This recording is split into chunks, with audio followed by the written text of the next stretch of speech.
किसी शहर के रेलवे स्टेशन पर एक भिखारी रहता था। वो वहां आने जाने वाली रेलगाड़ियों में बैठे यात्रियों से भीख मांगकर अपना पेट भरता था।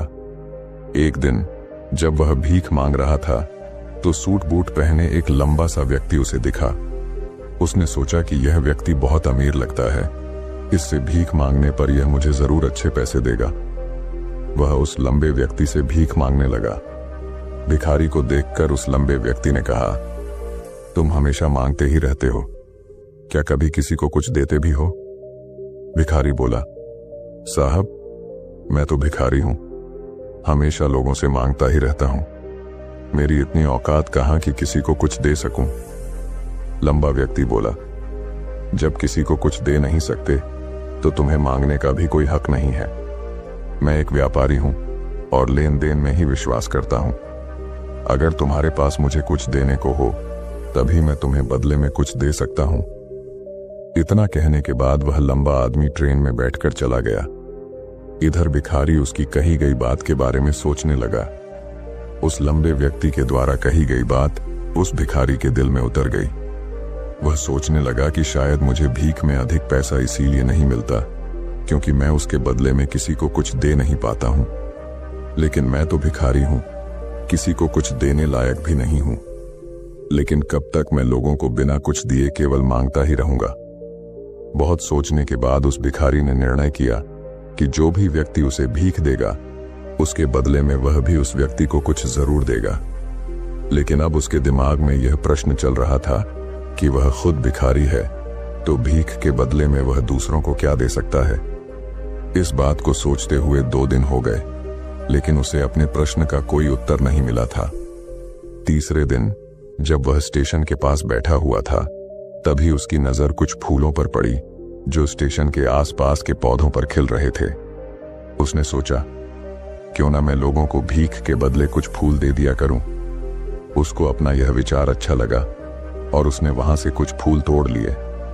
अब वह ट्रेन में भीख मांगने पहुंचा। अब जब भी कोई उसे भीख देता तो उसके बदले में वह भीख देने वाले को कुछ फूल दे देता। उन फूलों को लोग खुश होकर अपने पास रख लेते थे। अब भिखारी रोज फूल तोड़ता और भीख के बदले में उन फूलों को लोगों में बांट देता था। कुछ ही दिनों में उसने महसूस किया कि अब उसे बहुत अधिक लोग भीख देने लगे हैं। वह स्टेशन के पास के सभी फूलों को तोड़ लाता था। जब तक उसके पास फूल रहते थे तब तक उसे बहुत से लोग भीख देते थे, लेकिन जब फूल बांटते बांटते खत्म हो जाते तो उसे भीख भी नहीं मिलती थी। अब रोज ऐसा ही चलता रहा। एक दिन जब वह भीख मांग रहा था तो उसने देखा कि वही लंबा व्यक्ति ट्रेन में बैठा है जिसकी वजह से उसे भीख के बदले फूल देने की प्रेरणा मिली थी।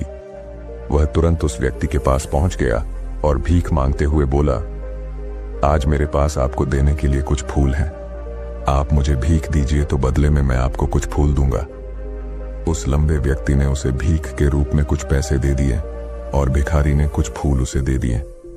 उस लंबे व्यक्ति को यह बात बहुत पसंद आई। वह बोला, वाह क्या बात है, आज तुम भी मेरी तरह एक व्यापारी बन गए हो। इतना कहकर फूल लेकर वह लंबा व्यक्ति अपने स्टेशन पर उतर गया। लेकिन उस लंबे व्यक्ति द्वारा कही गई बात एक बार फिर से उस भिखारी के दिल में उतर गई। वह बार बार उस लंबे व्यक्ति के द्वारा कही गई बात के बारे में सोचने लगा और बहुत खुश होने लगा। उसकी आंखें अब चमकने लगीं। उसे लगने लगा कि अब उसके हाथ सफलता की वह चाबी लग गई है जिसके द्वारा वह अपने जीवन को बदल सकता है। वह तुरंत ट्रेन से नीचे उतरा और उत्साहित होकर बहुत तेज आवाज में ऊपर आसमान की तरफ देखकर बोला, मैं भिखारी नहीं हूं, मैं तो एक व्यापारी हूं, मैं भी अमीर बन सकता हूं। लोगों ने उसे देखा तो सोचा कि शायद यह भिखारी पागल हो गया है और अगले दिन से वह भिखारी उस स्टेशन पर फिर कभी नहीं दिखा। लेकिन 6 महीने बाद इसी स्टेशन पर 2 व्यक्ति सूट बूट पहने हुए यात्रा कर रहे थे। दोनों ने एक दूसरे को देखा तो उनमें से एक ने दूसरे से हाथ मिलाया और कहा, क्या आपने मुझे पहचाना? दूसरा व्यक्ति बोला, नहीं, क्योंकि मेरे हिसाब से हम लोग पहली बार मिल रहे हैं। पहला व्यक्ति बोला, नहीं, आप याद कीजिए, हम पहली बार नहीं बल्कि तीसरी बार मिल रहे हैं। दूसरा व्यक्ति बोला, मुझे याद नहीं, वैसे हम पहले 2 बार कब मिले थे? अब पहला व्यक्ति मुस्कुराया और बोला, हम पहले भी 2 बार इसी ट्रेन में मिले थे। मैं वही भिखारी हूं जिसको आपने पहली मुलाकात में बताया कि मुझे जीवन में क्या करना चाहिए, और दूसरी मुलाकात में बताया कि मैं वास्तव में कौन हूं। दूसरा व्यक्ति मुस्कुराया और अचंभित होते हुए बोला, ओ, याद आया, तुम वही भिखारी हो जिसे मैंने एक बार भीख देने से मना कर दिया था और दूसरी बार मैंने तुमसे कुछ फूल खरीदे थे। लेकिन आज तुम ये सूट बूट में कहां जा रहे हो और आजकल क्या कर रहे हो? तब पहला व्यक्ति बोला, हाँ, मैं वही भिखारी हूं, लेकिन आज मैं फूलों का एक बहुत बड़ा व्यापारी हूं और इसी व्यापार के काम से ही दूसरे शहर जा रहा हूं। कुछ देर रुकने के बाद वह फिर बोला, आपने मुझे पहली मुलाकात में प्रकृति का वह नियम बताया था जिसके अनुसार हमें तभी कुछ मिलता है जब हम कुछ देते हैं। लेन देन का यह नियम वास्तव में काम करता है। मैंने यह बहुत अच्छी तरह महसूस किया है, लेकिन मैं खुद को हमेशा भिखारी ही समझता रहा। इससे ऊपर उठकर मैंने कभी सोचा ही नहीं। और जब आपसे मेरी दूसरी मुलाकात हुई तब आपने मुझे बताया कि मैं एक व्यापारी बन चुका हूं।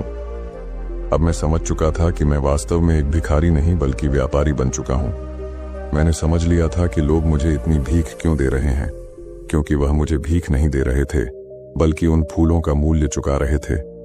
सभी लोग मेरे फूल खरीद रहे थे क्योंकि इससे सस्ते फूल उन्हें कहां मिलते। मैं लोगों की नजरों में एक छोटा व्यापारी था, लेकिन मैं अपनी नजरों में एक भिखारी ही था। आपके बताने पर मुझे समझ आ गया कि मैं एक छोटा व्यापारी हूं। मैंने ट्रेन में फूल बांटने से जो पैसे इकट्ठे किए थे उनसे बहुत से फूल खरीदे और फूलों का व्यापारी बन गया। यहाँ के लोगों को फूल बहुत पसंद है और उनकी इसी पसंद ने मुझे आज फूलों का एक बहुत बड़ा व्यापारी बना दिया। दोनों व्यापारी अब खुश थे और स्टेशन आने पर साथ उतरे और अपने अपने व्यापार की बात करते हुए आगे बढ़ गए। दोस्तों, इस कहानी से हमें बहुत कुछ सीखने को मिलता है। कहानी में लंबा व्यापारी गिव एंड टेक के नियम को बहुत अच्छी तरह जानता था। दुनिया के सभी बड़े व्यापारी इसी जीवन के नियम का उपयोग करके सफल हुए हैं। इस फॉर्मूले को उसने भिखारी को भी बताया। भिखारी ने इस प्राकृतिक नियम को अपना लिया और इसका असर उसके जीवन में साफ दिखाई देने लगा। उसने अपनी सोच बदली और उसकी जिंदगी बदल गई। यह कहानी हमें बताती है कि हम यदि अपनी सोच बदल लें तो कुछ भी हासिल किया जा सकता है। यदि हम खुद को छोटा समझते रहेंगे तो हम हमेशा छोटे ही बने रहेंगे। बड़ा बनने के लिए हमें अपनी सोच को बदलना होगा और खुद के बारे में बड़ा सोचना होगा। कहानी का सार यह है कि सफलता आपकी सोच में छुपी होती है। खुद का आत्मसम्मान जगाइए, अपनी सोच को बड़ा बनाइए और देखिए कैसे आप सफलता के शिखर पर पहुंच जाते हैं।